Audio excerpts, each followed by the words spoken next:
Napenda kuchukua fursa hii kuwakaribisha katika hafla ya kusainiwa kwa mkataba wa msaada kati ya serikali ya Jamhuri ya Muungano wa Tanzania na Benki ya Maendeleo ya Ujerumani. Kupitia mkataba utakaosainiwa, serikali ya shirikisho la Jamhuri ya Ujerumani kupitia benki ya KfW itaipatia serikali ya Jamhuri ya Muungano wa Tanzania msaada wa euro milioni 13. Hizi ni sawasawa na shilingi za Tanzania bilioni 32.74 kwa ajili ya mradi wa kuboresha afya ya uzazi na watoto wachanga na pia kukinga maambukizi ya virusi vya ukimwi, yaani VVU, kutoka kwa mama kwenda kwa mtoto, ambao unajulikana kama kwa Kiswahili kama Tumaini la Mama. Mradi huu wa Tumaini la Mama upo siku nyingi na umekuwa ukisimamiwa kupitia wenzetu wa mfuko wa taifa wa bima wa afya NHIF. Na kiasi hiki cha fedha shilingi za Kitanzania bilioni 32.74 zinatolewa kama msaada.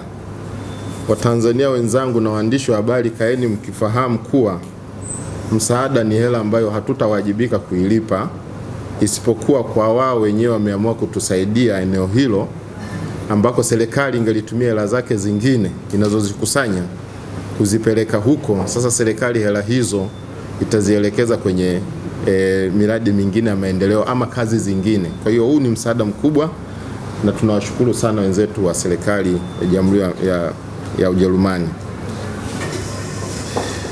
Dr. Anika, nafurahi kujua kwamba mradi huu ulianza mwaka 2012 kama nilivyosema, ni wa zamani sana, ambapo serikali ya shirikisho la Jamhuri ya Ujerumani kupitia benki ya maendeleo ya Ujerumani KfW ilitoa euro milioni 13 sawasawa na shilingi za Tanzania bilioni 25.5 kupitia mkataba uliosainiwa tarehe 2 Desemba mwaka 2009.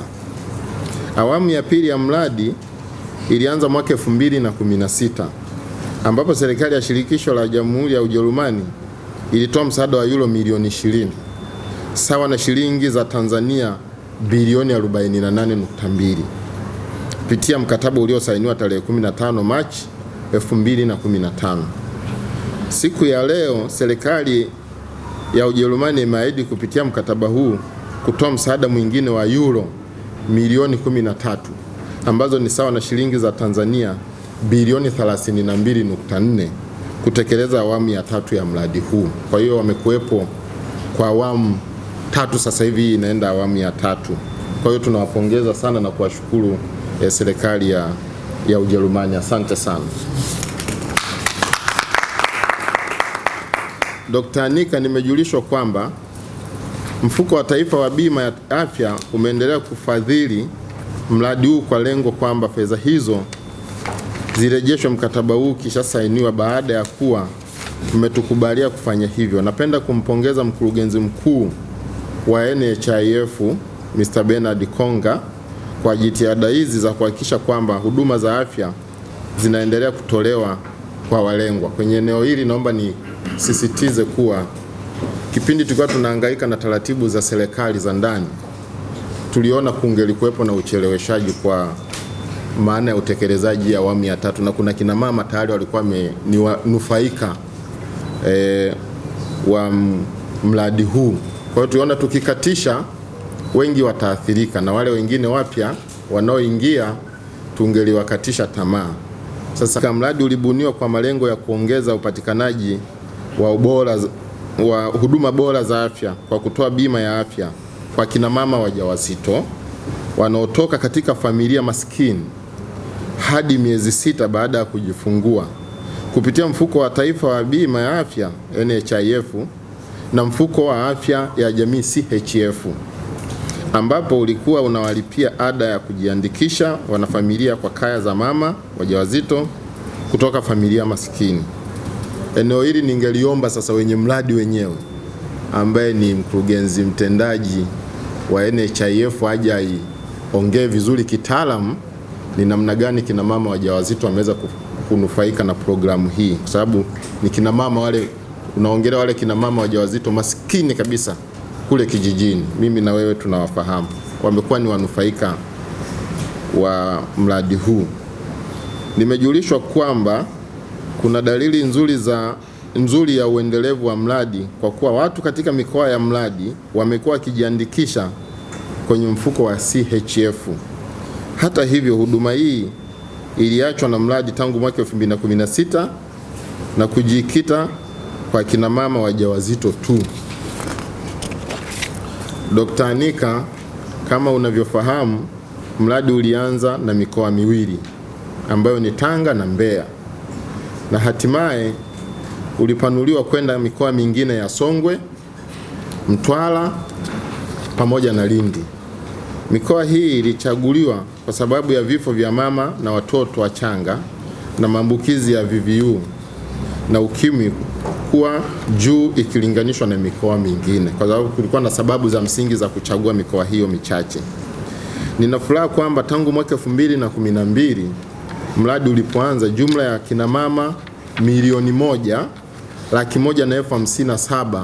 1,157,191 wamenufaika na bima ya afya kupitia NHIF, na kaya maskini 627,027 zimenufaika na huduma za CHF kwa kulipiwa ada za kujiunga.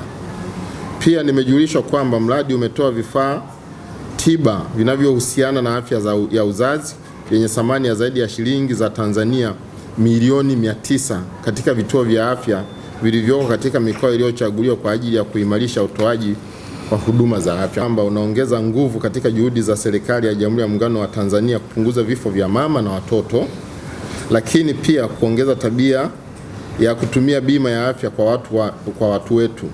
Hii inaenda sambamba na awamu ya pili ya mpango wa taifa wa maendeleo ya miaka 5 wa awamu ya 3 ya Mkuza.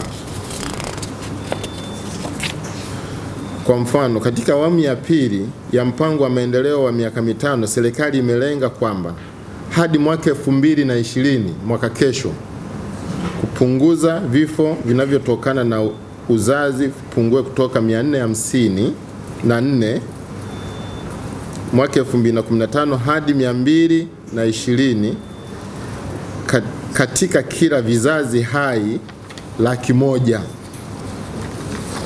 Muda wa kuishi uongezeke hadi miaka 66 kutoka miaka 56 ya sasa, na maambukizi ya VVU na ukimwi yapungue kutoka 9% ya sasa hadi 3%. Hayo ndo malengo. Dr. Anika, kwa mara nyingine napenda kutoa shukrani zangu za dhati kwa serikali ya shirikisho la Jamhuri ya Ujerumani kwa msaada huu katika wakati sahihi. Kwa kusaini mkataba huu siku ya leo, unafanya jumla ya msaada uliotolewa na KfW tangu mradi ulipoanza hadi sasa kuwa euro milioni 46, ambazo ni sawa na shilingi za Tanzania bilioni 115.86. Nimesema kuna awamu 3, hii tunaenda awamu ya 3.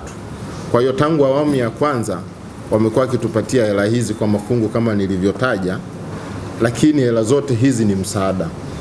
Kwa hiyo hizi bilioni 115.86 zimekuwa ni hela ambazo zinatolewa kama msaada, na actually niongezea hapo, zisizokuwa na masharti ya hovyo. Ziko hela za msaada zinakuja, lakini zina masharti ya hovyo, hizo tunazikataa. Ukiona tumekuja hapa mbele yenu kupokea msaada, ni hela ambazo masharti yake yameshakubalika, kwa sababu sheria ndio inavyotuongoza. Hiyo mara ya kwanza kwa serikali ya shirikisho la Ujerumani serikali ya shirikisho la Jamhuri ya Ujerumani kuisaidia Tanzania kupitia misaada. Sekta nyingine zilizonufaika na misaada kutoka katika serikali ya Ujerumani ni pamoja na sekta ya maji, sekta ya nishati, sekta ya maliasili, na sehemu ya usimamizi wa fedha za umma, pamoja na ofisi ya mkaguzi na mdhibiti mkuu wa hesabu za serikali, yani ofisi ya mkaguzi mkuu, ambapo katika kipindi cha miaka 4 iliyopita serikali ya Ujerumani iliahidi kutoa misaada ya jumla ya euro milioni 202.8 ambazo kwa hesabu za sasa ni sawa na shilingi za Tanzania bilioni 510.8. Hizo sekta nilizozitaja hizo, hela ambayo imetusaidia kama msaada, wametupatia kama msaada ni bilioni 510.8, au kwa lugha fupi ni nusu trilioni shilingi za Tanzania kwa ajili ya sekta husika zile nilizozitaja. Tunashukuru sana, niliomba nisisitizo hizo, tunawashukuru sana.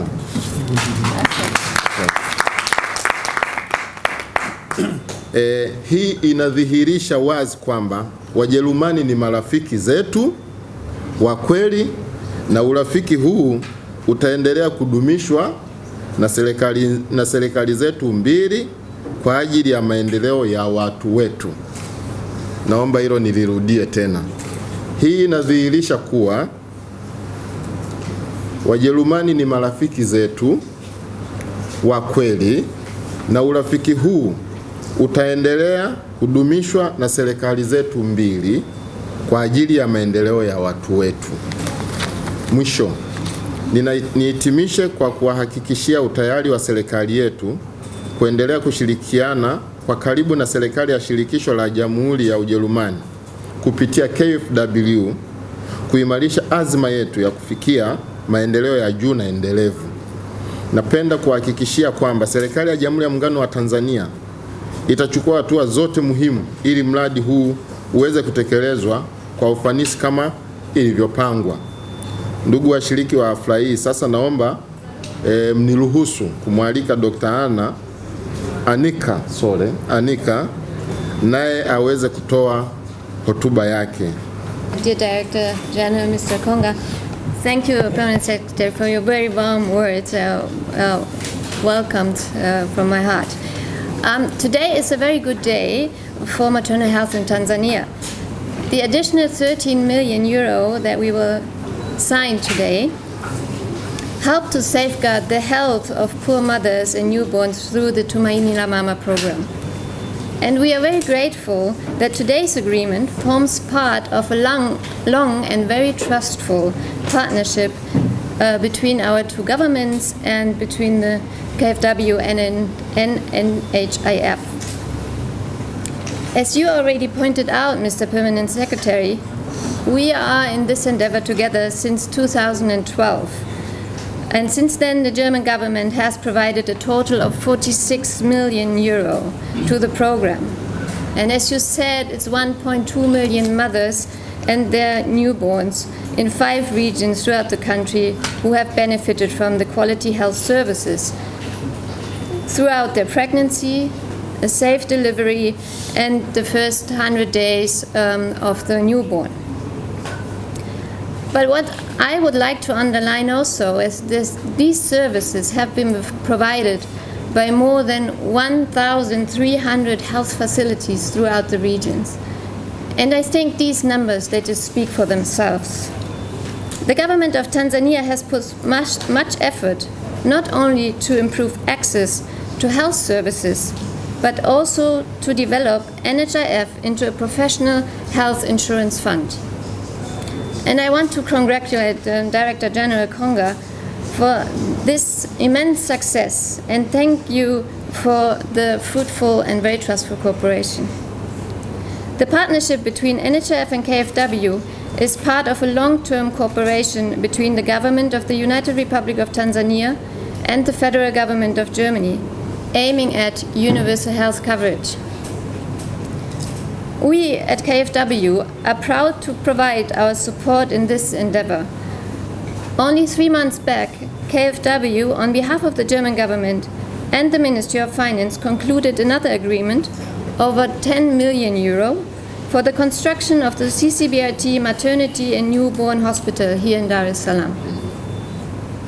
Let me conclude with thanking you all for the good and very trustful cooperation. This goes to NHIF, to Ministry of Health and Pierre Walsh, and to the Ministry of Finance. We have been the recipients of financing from KfW for the past more than 7 years.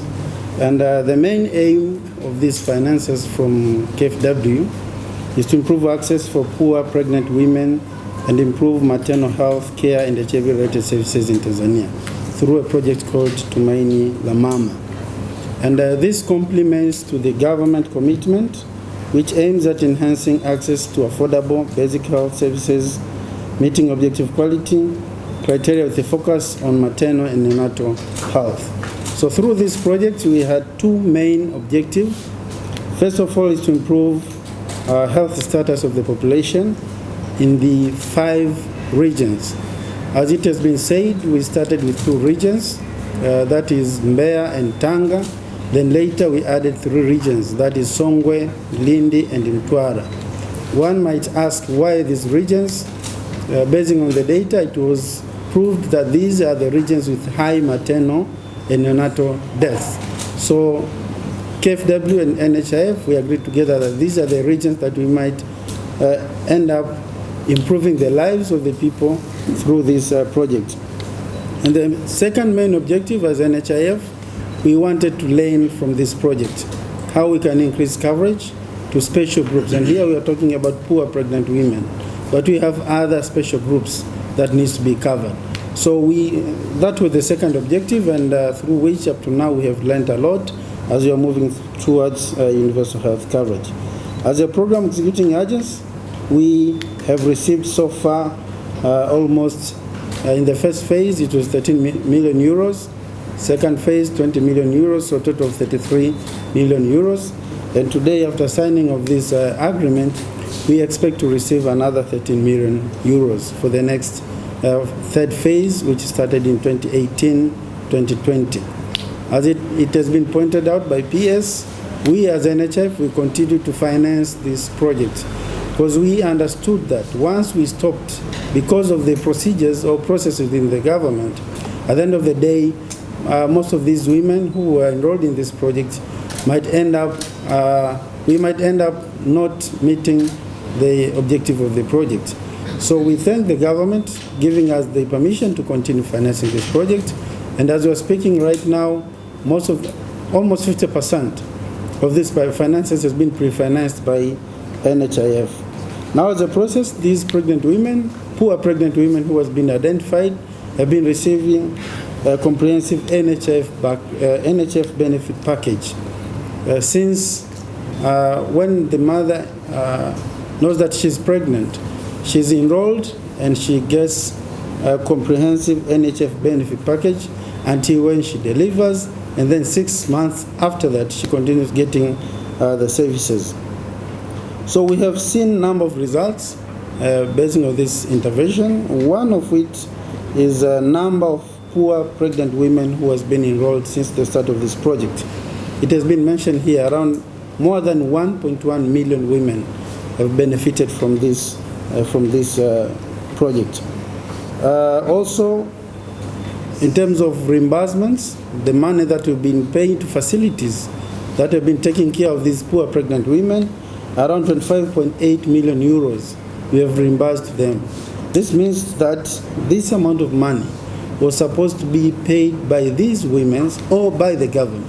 Now, since it is a grant, then the money was given to us and we reimbursed the facilities, thus even reducing the burden to the government of running these facilities in terms of finances. And also, through this project, we have managed to pay contribution around 3.25 million euros to women. By the time she delivers, then they are enrolled under Community Health Fund. So we've been able to pay contribution up to 3.25 million euros. It's a lot of money, and at the end of the day, it ensures these families sustain themselves in terms of health services through community health finances. We have a number of facilities, in total more than 1,000 that we have been working with them under this project. So again, money being reimbursed back to the government facilities, which again was supposed to be burden to the government. So now these facilities have been receiving funding through this project. Again, there's been quality improvements in a number of areas, including increased availability of medicine, reduction of maternal deaths, and through a number of indicators that have been developed by the Ministry of Health, we've seen increased facility delivery in these regions. on average, more than 90% of facility deliveries in these regions we have been noticed during the implementation of this project. And also number of visits by pregnant women. Normally we expect 4 ANC visits, so we have seen number of visits increasing in these facilities. Now as a way forward, as I said before, we as a National Health Insurance Fund, as a government also we're in the process to go through the universal health coverage. So this has been a great lesson on how to cover for the poor and this special group. The Permanent Secretary and Director General for KFW, again, let me assure you on behalf of the National Health Insurance Fund, these funds are in the good hands. We are going to implement this project in line with what the government is planning, aiming at improving maternal health to these poor pregnant women. And again, we are going to take this lesson that we have been learned as we are developing our own strategy towards universal health. Kwanza kwa niaba ya Mfuko wa Taifa wa Bima ya Afya, tunashukuru sana kwa ushirikiano mzuri baina ya serikali ya Jamhuri ya Muungano wa Tanzania na serikali ya Ujerumani. Kwa sababu kupitia ushirikiano huo, mwaka 2012 serikali ya Ujerumani kupitia KfW, Benki ya Maendeleo ya Ujerumani, ilikubali kutoa fedha kwa ajili ya kuwezesha kundi la wanawake maskini kuweza kupata huduma za afya. Na ikaonekana kwamba Mfuko wa Taifa wa Bima ya Afya utawezesha kundi hili kuweza kupata huduma hizo vizuri. Na hii ilikuwa ni sehemu ya mkakati wa serikali ambayo imejikita zaidi kuboresha huduma za mama na mtoto hapa nchini. Kwa hiyo malengo makuu mawili ya mradi huu, moja ilikuwa ni kwenye ile mikoa ambayo ilionekana kuwa na vifo vingi vya kina mama na watoto vitokanavyo na uzazi. Kwa mikoa hiyo iliyobainika ilikuwa ni mkoa wa Lindi na mkoa wa Mbeya na Tanga, lakini baadaye tukaongeza mikoa ya Songwe, Lindi na Mtwara. Kwa mikoa hiyo mitano tumekuwa tukipeleka fedha huko kupitia phases 3, awamu 3 ambazo tumekuwa tukipokea fedha kutoka serikali ya Ujerumani. Lakini lengo la pili, kama nchi tunaenda kwenye afya bora kwa wote, inafahamika kama universal health coverage. Na kupitia hiyo tungependa kila Mtanzania apate huduma bora za afya. Lakini tunaamini huduma hizi zitapatikana kupitia mfumo wa bima. Kwa ilikuwa ni eneo mojawapo kama mradi ambao utawezesha serikali sasa kupata namna bora ya kuweza kuhudumia makundi haya muhimu. Na hapa tunazungumzia kundi la wanawake ambao ni maskini. Kwa hiyo tukiweza kulihudumia hili, basi approach hiyo tunaweza kutumia kwenye makundi mengine. Kwa kupitia awamu 3 ambazo mradi huu umeweza kupitia awamu ya kwanza na ya pili, tumeshapokea takriban euro milioni 33. Na leo kwa kusaini mkataba huu, basi tunategemea kupokea euro milioni 13. Na awamu hii ni kwa ajili ya mwaka 2018 mpaka mwaka 2020. Kama alivyosema Katibu Mkuu hapo katikati, kwa sababu ya taratibu na majadiliano ndani ya serikali, ilipelekea kwamba awamu hii ilikuwa imeshaanza na tayari kulikuwa na kina mama hapo kwenye huduma. Tukaona tukisitisha, tayari kina mama wengi tutarudi nyuma na tutafikia malengo yale ya mradi. Kwa serikali tupa idhini kwamba tuendelee kugharamia mradi huo, na baadaye baada ya kusaini basi fedha hizo zitarejeshwa. Kwa hiyo sisi ni faraja leo kusaini, kwa sababu fedha hizo sasa zitarejeshwa na zitatuimarisha katika shughuli nyingine za mfuko, na hao kina mama wanaendelea kupata huduma na hatujarudi nyuma wala kutetereka katika kuhudumia. Lakini ya mwisho, katika kipindi hiki cha utekelezaji wa huu mradi tumeona mafanikio. Na mafanikio hayo ni pamoja na kwamba hao kina mama wameweza kupata huduma za ujumla ambazo mwanachama wote Mfuko wa Taifa wa Bima ya Afya anaweza kuzipata. Kipindi cha ujauzito, akijifungua, na baada ya kujifungua familia hiyo inaunganishwa kwenye mfuko wa afya ya jamii ambao unaendelea kupata huduma. Tayari kina mama zaidi ya milioni 1,157,000 wamenufaika na kupitia mpango huu tangu kuanzishwa kwake. Lakini pia zaidi ya euro milioni 25.8 tumeweza kulipa kwenye vituo ambavyo vimetoa huduma kwa hawa kina mama. Kwa kimsingi euro milioni 25 kwa namna moja au nyingine ingebidi hawa kina mama walipie ili waweze kupata huduma. Na kama wangeshindwa kulipia, labda wangeweza kufikia kule ambako hawakutarajiwa. Lakini kupitia mradi huu tumeweza kulipia vituo hivi.